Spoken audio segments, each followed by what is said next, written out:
There is a quiet, persistent phenomenon that occurs in the lives of certain individuals, a feeling of being a ghost in a world of solid objects. You've likely felt it since you were a child. You stand in a crowded room, surrounded by the hum of laughter and the clinking of glasses, yet you feel as though you are observing the scene through a thick sheet of glass. You see the mouths moving, you hear the words, but the meaning everyone else seems to be feeding on feels like ash in your mouth. You aren't sad necessarily. You aren't even shy. You are simply elsewhere. Have you ever looked at a group of friends laughing and felt a sudden, cold wave of realization that you are fundamentally different from them? Not better, not worse, just made of a different substance. For most of your life, you have been taught to view this distance as a defect. You've been told that humans are social animals, and that to be apart from the herd is to be broken. But there was a man in the 19th century, a man who lived with a poodle and a flute in a quiet apartment in Frankfurt, who believed the exact opposite. Arthur Schopenhauer didn't see the outsider as a failure. He saw the outsider as the only one truly awake. To him, the invisible wall you feel isn't a prison cell, it is the perimeter of your kingdom. To understand why you don't fit in, we have to look at what Schopenhauer called the will. He believed that beneath the surface of our civilized lives, there is a blind, hungry, and irrational force that drives everything. This will is what makes people crave status, what makes them gossip, and what makes them terrified of being alone. Most people are mere puppets of this will. They speak because the will demands noise. They belong because the will demands safety in numbers. Ask yourself, how many of the people in your life actually choose their opinions? Or are they just reciting the script that the world handed to them this morning? But occasionally, nature produces a glitch. It produces a mind where the light of the intellect grows stronger than the heat of the will. If you are one of these people, your otherness is simply the result of your light being too bright for the herd to handle. You don't fit in because you are no longer a puppet. You can see the strings, and once you see the strings, you can no longer enjoy the play. Think about the sheer exhaustion of pretending. You have spent years wearing a mask, mimicking the cadence of popular speech, feigning interest in the trivial, and nodding along to ideas you found hollow. This mimicry is a survival instinct, but it comes at a terrible price. Every time you dumb down your frequency to match the room, you are murdering a small part of your potential. Schopenhauer noted that a person of high mental stature is like a great orchestra. When an orchestra is forced to play the same three notes as a street busker, it isn't just a waste of talent, it is a desecration. Have you ever felt that specific, hollow exhaustion that hits the moment you close your front door after a day of being social? That isn't just tiredness. It is the grief of a soul that has been forced to perform. Intellectual wealth almost always results in social poverty. Consider the anatomy of a standard conversation. It is a dance of low-resolution signals, small talk about weather, complaints about work, or the safe, repetitive sharing of popular opinions. For the average person, this is enough. It is a social lubricant that keeps the gears of the herd turning. But for you, it is an empty ritual. You crave the why, while they are preoccupied with the what. You want to talk about the mechanisms of existence, while they want to talk about the person who isn't in the room. When was the last time you left a social gathering feeling energized? Or do you usually return home feeling like a battery that has been slowly drained by 1,000 tiny leaks? Schopenhauer famously compared human beings to mountains. The foothills are crowded, noisy, and full of life. But as you climb, the air becomes thinner. The trees disappear. The noise fades. At the peak, there is only the biting wind and the silent stars. Most people are terrified of the peak. They need the warmth of the valley. But if you were born for the heights, the valley will eventually feel like a tomb. Does it bother you when people try to fix your quietness? Have you realized yet that they aren't worried about your happiness, but rather their own comfort in your presence? Schopenhauer described human relationships through a parable that has become the definitive map of social anxiety, the porcupine dilemma. On a freezing winter day, A group of porcupines huddle together for warmth. But as they get close, their sharp quills begin to prick one another. To escape the pain, they pull apart. But then the cold becomes unbearable and they move back together. This back and forth continues until they find a moderate distance where they can survive the cold without being stabbed.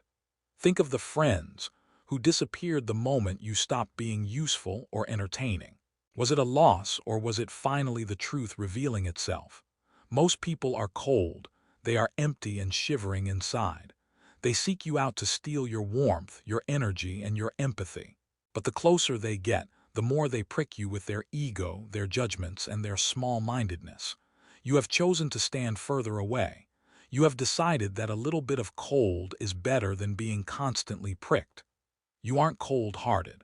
You are simply tired of being stabbed by people who don't know how to handle their own quills. We often forget that we do not see ourselves directly. We see ourselves through the eyes of others. This is the social mirror. Most people are terrified of being alone because, without an audience, they don't know who they are. They need the constant feedback of likes, nods, and good jobs to feel solid. But you have realized that the social mirror is distorted. It doesn't show you who you are. It shows you who they want you to be. Think back to a time you tried to fit in by changing your behavior. Did you feel more connected to the people around you? Or did you feel a strange, growing disgust for the person you were pretending to be? Schopenhauer argued that we trade 3/4 of ourselves to be like other people. We shave off our edges, we silence our unique insights, and we bury our true desires just to be acceptable. By the time we are finished, we are no longer individuals, we are shadows. The outsider is simply the person who refused to make that trade. You kept your edges, and yes, they are sharp. They make it hard to fit into the small, round holes of society. But those edges are also what allow you to cut through the lies of existence. In the modern era, the will has found a new home, the digital screen. Solitude is harder now than it was in Schopenhauer's time. Your phone is a direct line to the collective anxiety of the species. It whispers that you are missing out. It shows you the perfect lives of others to make you feel like your quiet room is a failure. But this is the ultimate illusion. Social media is a marketplace of mirrors where people go to be seen, not to be known. When you scroll through your feed and see everyone connected, do you feel a sense of belonging? Or do you feel a deep, growing hunger for a reality that isn't filtered? Society finds your silence dangerous. In a world that runs on attention, a person who does not seek it is a person who cannot be controlled. They want you to make noise because noise is predictable. Your stillness is a question they cannot answer. By refusing to participate in the digital noise, you are engaging in the most radical act of rebellion possible. You are owning your own mind. There is a biological component to this as well. Most humans are wired for social cohesion above all else. In the ancient world, to be an outsider was to be dead. The brain developed pain centers that trigger when we are excluded. But in the modern world, the tribe is no longer a group of hunters. It is a group of consumers and distractors. Your biological brain is screaming at you to fit in, so you don't get eaten by a wolf that no longer exists. Meanwhile, your soul is screaming at you to get out so you can finally breathe. How many times have you betrayed your own intuition just to keep the peace in a room full of people you don't even like? To be a sovereign outsider, you must learn to carry your silence like a shield. You will pick up on things others miss. The micro-expression of envy when someone hears good news, the hollow ring of a fake laugh, the desperation behind a boast. You aren't too sensitive. You are simply operating at a higher resolution.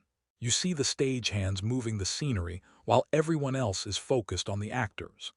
The path to sovereignty begins when you stop looking for a way home and realize that you are home.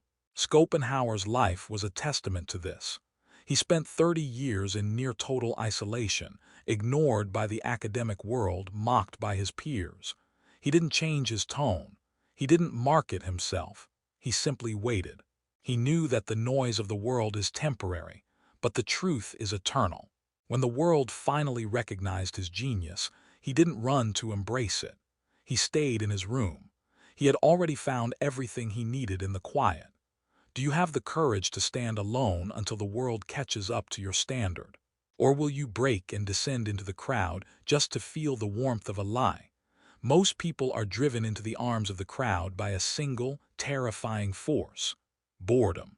Schopenhauer believed that life swings like a pendulum between pain and boredom. When we aren't struggling to survive, we are bored. And boredom is the void that most people cannot face. They fill it with noise, with parties, with endless scrolling, and with shallow relationships. When was the last time you sat in a room with no phone, no book, and no music, and just existed with your own thoughts for an hour? Did it feel like a haunting, or did it feel like a homecoming? The outsider has mastered the alchemy of boredom. You have learned to turn empty time into creative time. While others are running from the silence, you are diving into it. You have found that beneath the initial layer of boredom lies a vast, untapped ocean of insight. This is why the loner is often the most creative person in the room. You have done the work that others are too afraid to do. You have befriended the void. Sovereignty is not free. It costs you the comfort of the crowd. It costs you the easy friendships and the mindless weekend plans.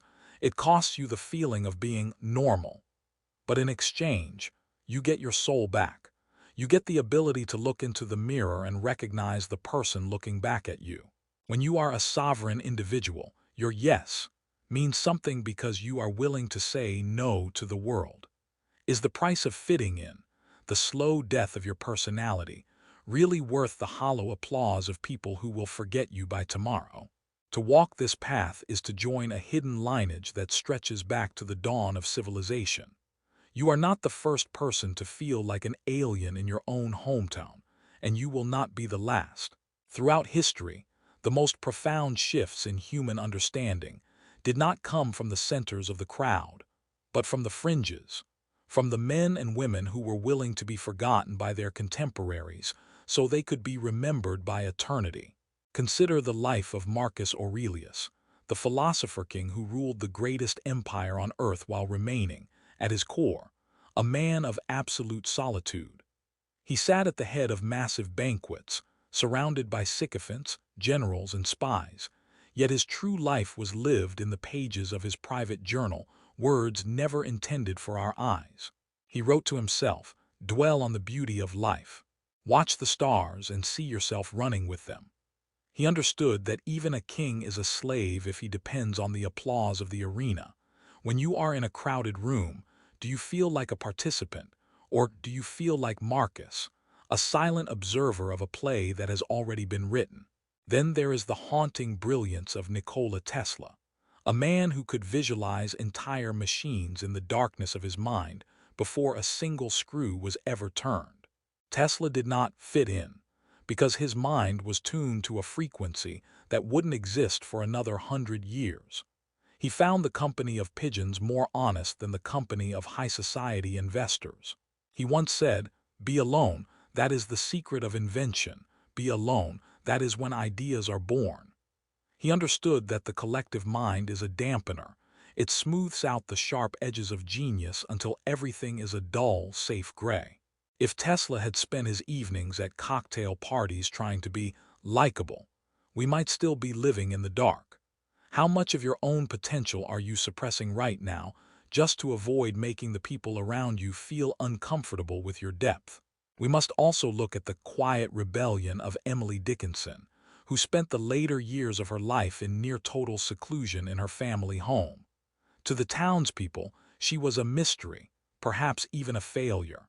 But inside that room, she was traveling through galaxies. She wrote, "The soul selects her own society, then shuts the door." She wasn't hiding from life. She was protecting her fire from the wind of commonness. She realized that you cannot have a deep, meaningful relationship with everyone. And if you try, you will end up having a meaningful relationship with no one, least of all yourself. Do you have the strength to shut the door on the noise of the world so you can finally hear the whisper of your own greatness? This lineage of the silent teaches us a terrifying but beautiful truth. The world will always try to socialize you into submission. It will call your independence arrogance and your silence depression. But look closer at these figures. They were not miserable. They were sovereign. They had found the inner sun that Schopenhauer talked about, a light that does not depend on the reflection of others. Most people are like the moon. They only shine when the sun of social approval is hitting them. But when that light moves away, they disappear into the dark. The outsider is a star.